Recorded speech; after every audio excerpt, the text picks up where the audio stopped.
কৃত্রিম রক্ত তৈরি করছেন জাপানের বিজ্ঞানীরা। সারা বিশ্বের অসংখ্য মানুষ রক্ত সম্পর্কিত জটিলতায় ভুগছেন।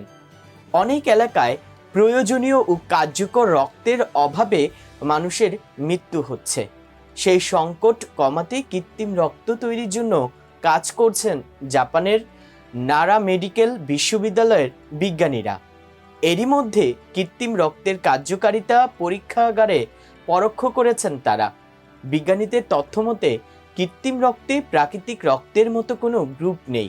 সব রক্তের গ্রুপের জন্য ব্যবহারযোগ্য কৃত্রিম রক্তের মেয়াদ 2 বছর পর্যন্ত হতে পারে।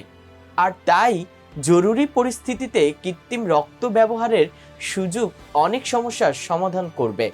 এই পরীক্ষায় সাফল্য এলে কৃত্রিম রক্ত বিশ্বজুড়ে জরুরি চিকিৎসা ব্যবস্থাকে বদলে দিবে। বিজ্ঞানীরা মেয়াদ উত্তীর্ণ রক্ত থেকে লোহিত রক্তকণিকার অণু হিমোগ্লোবিন বের করে কৃত্রিম রক্ত তৈরি করেছেন। এর মধ্যে 16 জন সুস্থ প্রাপ্তবয়স্ক স্বেচ্ছাসেবকের শরীরে 100 থেকে 400 মিলিলিটার কৃত্রিম রক্ত প্রবেশ করিয়েছেন তারা। এই পরীক্ষা সফল হলে 2030 সালের মধ্যে কৃত্রিম রক্ত সবার ব্যবহারের জন্য উন্মুক্ত করা হতে পারে।